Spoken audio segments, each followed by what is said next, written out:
E aí, amiguinhos, vamos lá, parte 2. Agora a gente vai falar sobre a lei e sobre a graça, tá bom? Isso é um assunto complexo, porque as denominações têm diversas visões acerca disso, né? Mas eu vou falar para vocês aquilo que eu compreendo, tá? Aquilo que eu compreendo, porque nessa porção da semana fala a respeito dos 10 mandamentos, né? E depois segue, né? Na verdade, são instruções, né? São os ditos, são as palavras, instruções que foi dado por Deus ali para o povo de Israel, onde tudo iniciou, né? A gente não pode esquecer que no Novo Testamento as pessoas também eram povo de Israel, né? Então continua ali, né? Porque é todo um caminho de aliança. E na verdade são 613, né? Não são 10, são 613. Desses 10 são feitos desdobramentos, né? Desdobramentos. E aí o que você tem nas leis? Você tem leis territoriais que tem a ver com Israel, tem a ver com o povo judeu, tem coisa territorial, né? Tem coisas que são hoje vários dos princípios, mas o contexto social não é o mesmo que se vivia lá, né? E o que a gente tem no Novo Testamento? O que mudou no Novo Testamento, na verdade, né? Aquilo que é territorial de Israel, né? Porque a gente sabe que as profecias têm um local para se acontecer, então é um chamado, né? Um chamado para o povo de Israel lidar com isso, para que se cumpra, né? Mas nem todo mundo é de Israel, então não tem nada a ver com Israel nesse sentido de vivência, né? Não tem. A gente tem uma diferença, na parte do sacerdócio, né? Na parte sacerdotal, porque Jesus veio e é sumo sacerdote segundo a ordem de Melquisedeque. E aí, então, essa parte é diferente, tá? Foi transformada no Novo Testamento, até para a expansão não territorial, né? De toda a expansão de conversão, né? Então, ela foi modificada para isso. Então, essas coisas não tem mais, porque Jesus cumpriu coisas para essa expansão, sem necessidade de coisas físicas, e coisas físicas que, de fato, são importantes no mundo espiritual e não dependem de território, tá? Então, isso mudou. Tudo bem, aí o que sobrou, vamos dizer, desses mandamentos, né? Sobrou leis morais, né? Sobrou rituais, não todos, porque como a gente disse, mudou pela ordem de Melquisedeque, pelo sacerdócio de Melquisedeque, né? Não segue a ordem levítica, né? Por isso não tem nada a ver quando é falado, ó, os levitas da igreja. Não existe os levitas da igreja, né? Levita da tribo de Levi, né? Levita da tribo de Levi, não tem nada a ver isso daí, sabe? Tem coisas que não tem nada a ver. A nossa ordem é outra, o nosso chamado é outro. Aquilo que foi estabelecido para nós no Novo Testamento, né, que é o batismo nas águas, né, a imposição de mãos para transferência para essa transferência de ministério, de autoridade, seguinte, de acompanhamento, discipulado, a ceia, como a gente falou, né, isso aí é tudo fundamento elementar mesmo, né, a gente tem coisas que são fundamentais. E o que sobrou então? A parte moral, né? Alguns rituais, as festas, né? Porque as festas são básicas e elas todas têm uma revelação de Jesus, né? Mas a principal é a Páscoa, né? A gente tem outras festas, né?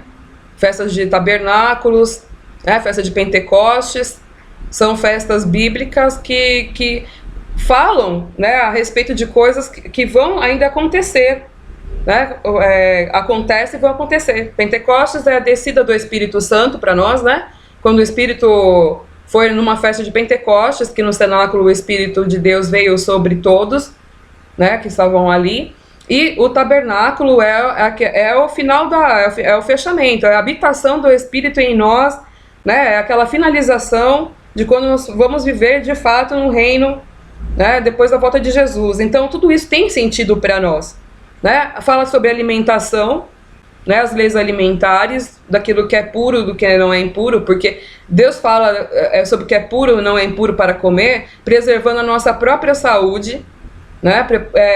Ele fez aquelas regras alimentares porque era importante, né? É importante, né? Para ver a nossa saúde, a gente pode ver que tudo aquilo que Deus fala que não é para se alimentar, não faz bem para o homem, né? Para todos os homens. Então, tipo, Deus se preocupou com todo mundo, não com um ou outro, né? Então, as leis alimentares sim, e é isso, né? Aí você fala, poxa, mas está escrito que o fim da lei é Cristo, porque pela graça nós recebemos a salvação, né? Sim, ninguém tem salvação, vamos falar assim. A gente já comentou lá na Pré da Árvore da Vida, vão lá sobre essa história de salvação, sobre o que é o resgate, né? A entrada da aliança. A gente não pratica a circuncisão, né? Porque no próprio Novo Testamento diz que quando a gente fez uma aliança, né, a salvação é a entrada para a aliança como parte do povo, né, para viver em santificação, né? Isso foi dado de graça. Jesus fez lá o sacrifício, ele foi o primeiro ressurreto, né? Ele conquistou aquilo através da santidade dele, né? Através da santidade dele, ele conquistou isso, né? Então, isso é mérito dele para nos ofertar, né? Isso é graça, né? Depois ele diz, então segue, não andeis segundo a carne, né? E o que aconteceria? Quando viesse o Espírito, a lei seria escrita no nosso coração. Então, se não tem lei, o que vai ser escrito no nosso coração? A lei do Espírito, mas a lei do Espírito é a lei da palavra de Deus, né? Deus é o mesmo, foi ontem, hoje, vai ser sempre o mesmo, e tudo aqui, ele colocou ali, falando muitas coisas que era perpétuo. Se é perpétuo, é perpétuo, sabe? Não tem, como que vai falar para um povo que é perpétuo, para o outro falar, não, joga tudo isso fora, acabou, isso aí não presta para nada? Não é assim, né? Aquilo é escrito no coração, porque o Espírito vai nos guiando, através da palavra, a uma transformação interior, para que a gente fizesse isso por amor, por gratidão, por comunhão, né? E que a gente seguisse o processo de santificação. Para quê? Para que houvesse a expansão do reino de Deus, para que o reino de Deus fosse implantado. Todo reino tem regra, né? Todo reino tem rei, né? E todo reino tem suas regras, né? Para a harmonia, para a harmonia entre todo mundo, né? Então, nós teríamos o mesmo pensamento, teríamos o mesmo sentimento, que é isso que fala da unidade da fé, é quando todo mundo segue para o mesmo rumo, né? Seguindo a orientação de Deus, seguindo a orientação do Espírito, seguindo a palavra de Deus, todo mundo caminharia para o mesmo rumo, né? Então, por isso que fala ali na palavra que não faz diferença homem, mulher, judeu, gentil, escravo, livre, né? Fala ali, não tem diferença, é para todo mundo, isso aí é para todo mundo, não tem diferença assim. Isso é derramado, as orientações, os valores, para todas as pessoas, não é? Aquilo foi derramado sobre todas as pessoas. Então, só que o homem continua sendo homem, mulher continua sendo mulher, o judeu continua sendo judeu, porque tem coisa para o judeu, os gentios continuam sendo gentios e fazendo as coisas que são para os gentios executarem, né? E todo mundo segue para o mesmo rumo, olhando para o mesmo lado, olhando para a mesma direção, buscando o mesmo objetivo, né? Era isso. Isso é estar no mesma mente, no mesmo coração e seguir, né? Todo mundo precisa do Espírito de Deus, precisa do derramar do Espírito de Deus, né? Para quê? Para ter essa internalização, essa espontaneidade, esse relacionamento. Porque quando Deus foi lá e começou com Adão, ele se relacionava, né? Então ele quer se relacionar. E os nossos pecados geram um afastamento, porque a gente não consegue ter esse contato assim, entendeu? E como nós estamos em aperfeiçoamento, Jesus não, Jesus foi santo 100%, sabe? Não teve ninguém como Jesus. Então, através dele, né, ele fica como um advogado pra gente, porque ele é santo, né? Então, quando a gente ora em nome dele, na autoridade dele, por isso, porque ele tem o local dele lá, à destra de Deus, aonde ele faz esse papel de mediador para nós, né? Até que todo mundo entre no reino, até que as coisas se completem. Enfim, então assim, não tem isso, né? Ninguém tem isso por mérito. Só que isso é uma consequência da obra de Jesus, né? Aqueles que amam Jesus obedecem. Obedecem o quê? A palavra. E a palavra de Jesus não é diferente da palavra do Pai, né? Muito pelo contrário, ele veio, obedeceu, ele fez, porque ele fez é que ele recebeu ali a ressurreição. Quando fala que ele é o caminho porque o caminho é aquele caminho que ele fez, né? Então esse caminho está proposto para nós. Então, quando fala o fim da lei é Cristo, não é que a lei acabou. Leia os 10 mandamentos e vê se acabou. Então agora pode roubar. Então agora pode adulterar. Então agora pode tudo? Né? Agora pode tudo? Né? Você acabou? Ah, não, mas eu faço isso pelo Espírito. Que bom, você faz pelo Espírito, mas você está fazendo o que está escrito ali, entende? Né? Então não tem isso. É junto, é uma coisa só. Sabe? Não tem essa separação.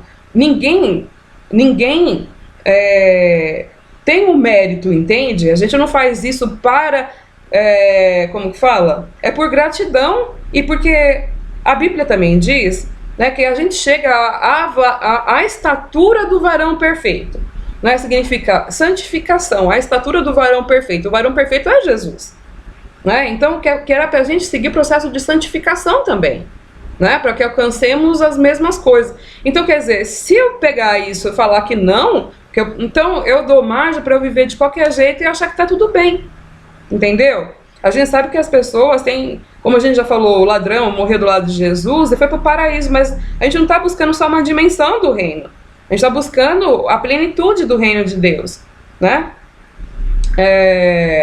Então, é isso, sabe? Não tem essa divisão de lei e de graça, não. A lei é escrita no nosso coração, né? Por quê? Porque através do relacionamento, né? Não é tipo um condicionamento, vamos dizer, é um relacionamento, né? Através do relacionamento a gente se dispõe, nosso coração fica rendido a isso, a receber as instruções, aquilo gera vida para nós, né? Aquilo internaliza em nós e assim a gente vive, né? E Deus deu, através do Espírito, habilitações espirituais para o serviço, né? Para o serviço espiritual, né? A gente, como corpo, né? Como igreja, a gente recebeu dons espirituais, né? Para exercício do ministério, para o serviço de todos. Por isso que uma coisa é atrelada à outra, entendeu? Isso é para todo mundo, sabe? Não existe ninguém que não se desenvolva, né? Então é uma necessidade mesmo, né, de fazer alianças com pessoas que gostem de seguir o que a Bíblia diz, o desenvolvimento, né, espiritual, mental, emocional, atitudinal das pessoas, estejam próximos, né, tenham sabedoria, integridade, testemunho, sejam cheios do Espírito, né, para cada vez mais tratar uns aos outros como Deus trata, né, buscar ter a mente de Cristo, né, para poder desenvolver o seu trabalho espiritual. A gente vê Jesus ali fazendo milhões de coisas que não era só orar e fazer palavra, não, tinha todo um serviço, né? Isso continua, tá? Isso continua até os dias de hoje. É só a gente prestar atenção aonde a gente se coloca, né? Com quem a gente se coloca. Eu vou fazer um contando coisas, tá? Para falar um pouco sobre isso na prática, tá? Pra vocês conhecerem um pouco da minha história, porque esses dias até me perguntaram, nossa, você falou um negócio, mas eu vou falar que você é quem? Quem que é você para falar? Não é? Então eu vou falar contando coisas para vocês.